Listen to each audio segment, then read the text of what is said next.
Hello everyone, Radhe Radhe. तो कैसे हैं आप सभी लोग? आई होप सभी अच्छे होंगे, स्वस्थ होंगे, मस्त होंगे और मैं भी बहुत अच्छी हूँ।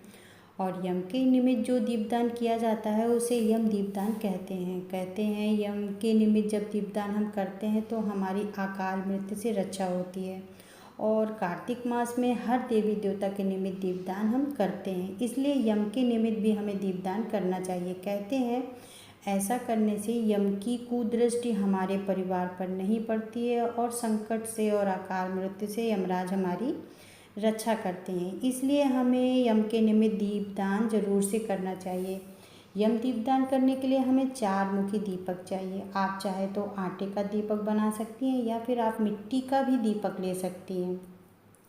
आटे का दीपक हमें रोज़ नया बनाना है और अगर आपके पास पुराना दीपक है तो आप उसे ले सकती हैं। और ऐसा कोई नियम नहीं है कि आप पुराना दीपक या नया दीपक जलाएं।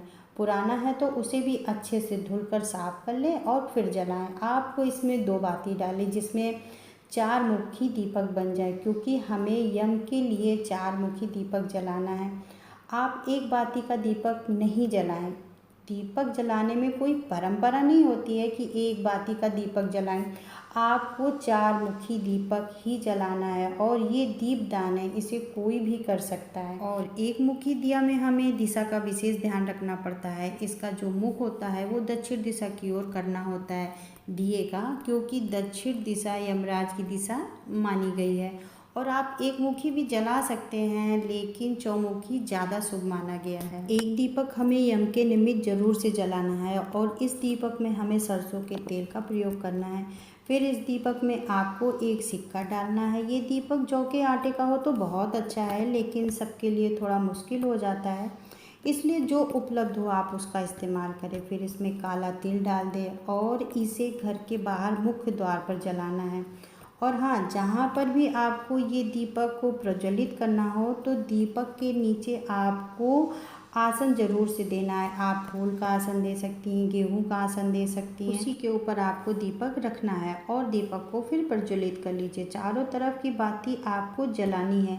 इसकी जो चारों बाती होती हैं धर्म, अर्थ, काम, मोक्ष का प्रतीक होती हैं। इससे ये चारों चीज़ें मजबूत होती हैं और हमारे चारों तरफ से किसी भी दिशा से कोई अनिष्ट खबर ना आए, इसलिए चौमुखी दीपक जलाया जाता है। और दीपक प्रज्वलित करने के बाद में उनके पास फूल रख दीजिए, भोग लगा दीजिए, बतासा, गुड़, खील प्रसाद में आप चढ़ा दीजिए। अब हम हाथ जोड़कर यम से प्रार्थना करेंगे कि हे यम देवता, हमारे घर के बाहर ही हम आपका स्वागत करते हैं। आप यहीं से अपना भोग, प्रसाद, नैवेद्य, दीप स्वीकार करें और हमारी पूजा सेवा स्वीकार करें। जो हमारे परिवार पर अपनी कृपा बनाए रखें। आप हमेशा सदैव हमसे प्रसन्न रहें और हमारी पूजा स्वीकार करें। और ये दीपदान हमें कब से करना चाहिए? तो धनतेरस से दीपावली का महापर्व शुरू हो जाता है।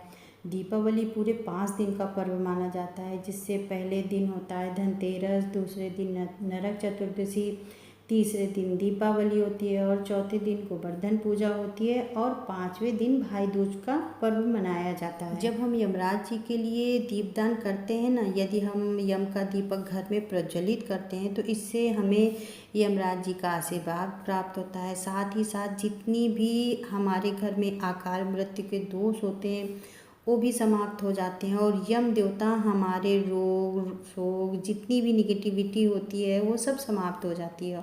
और ये बात बहुत ही कम लोग जानते हैं कि यम का दीपक जलाने से हमें क्या क्या फ़ायदे होते हैं।